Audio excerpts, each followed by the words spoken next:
As you've probably heard by now, the Florida House and Senate have approved, and Governor DeSantis has signed into law, the FRS Special Risk Retirement Bill as part of the General Appropriations Act. It directly affects and amends some of the provisions in the FRS retirement program for special risk class members. In this video, we'll look at how those changes might impact you and your career, and maybe a few things you need to know now that the landscape has changed a bit.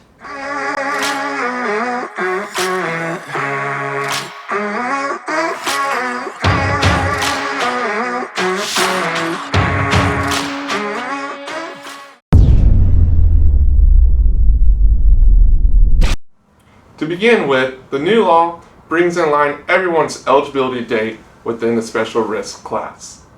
It no longer matters when you were hired, whether it was before July 1st, 2011 or after. The new law modifies the normal retirement date for special risk class members initially enrolled on or after July 1st, 2011 to be the earlier 25 years of creditable service or age 55. That's a big deal. As most of you are aware, previous to this, if you were hired on or after July 1st, 2011, normal retirement age wasn't until 30 years of service, or age 60. We work and talk to FRS retirees every day who are approaching retirement, and we can tell you that's a big difference on the toll of not only your body, but your head as well. 25 years in your career for a lot of you is not like 25 years for a lot of other folks in far less stressful jobs. We're glad to see this change. And it also signals a real shift in thinking towards special risk. More on that later. The next big change is your drop eligibility window. Up until now, retiring special risk personnel had a very specific window in which they were eligible to start the drop. Once that window closed, drop was no longer an option for them. Now, a participant can enter the drop at any age, as long as years of service or age and vesting requirements are met. This is wonderful. So many folks that I've known over the years had this undue pressure to enter drop or lose it. And I think it caused a lot of people to enter retirement prematurely, before they really wanted to. The new law also extends the time a special risk class member can participate in the drop, from 60 months to a whopping 96 months. On top of that, it increases the drop interest rate from 1.3% to 4%.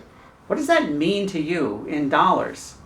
So assume a special risk participant started drop prior to this law being on the books, and he or she had a monthly pension amount of $8,000. After 60 months at 1.3% annual interest rate, accrued monthly, that participant would have a drop account worth $495,666. This also assumes no COLA on that pension, and more on that later. After this law, that same participant would have $530,392, or about 7% more after 60 months. And $903,000 after 96 months.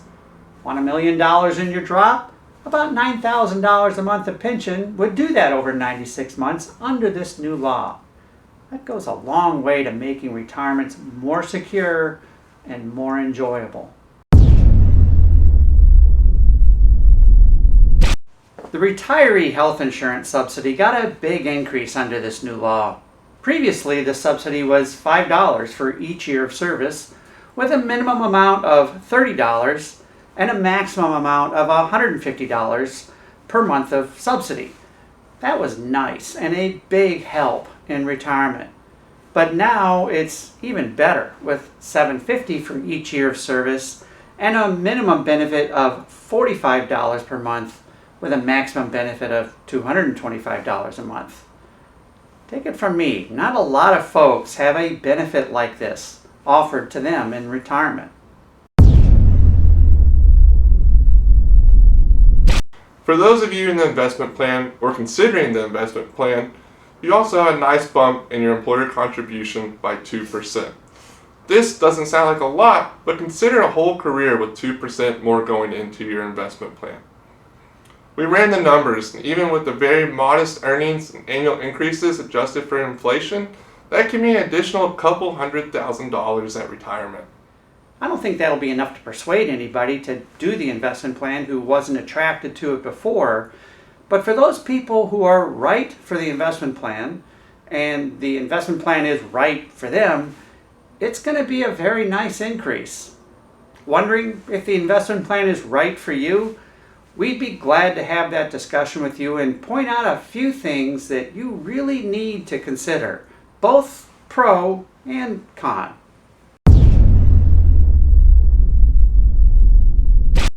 The last thing this new law does is, in my mind, one of the most important of all. Although I doubt a lot of people are going to see it.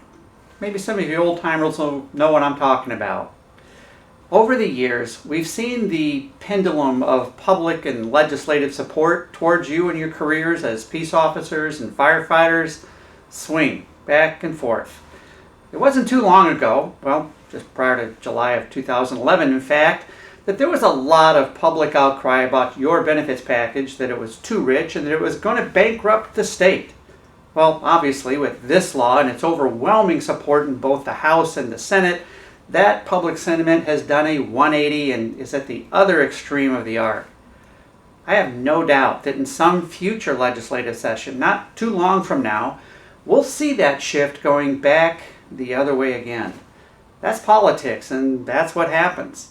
However, this law has language in it that states, and I quote, that the Act fulfills an important state interest. It provides that a proper and a legitimate state purpose is served by the amendment, which includes providing benefits that are managed, administered, and funded in an actuarially sound manner.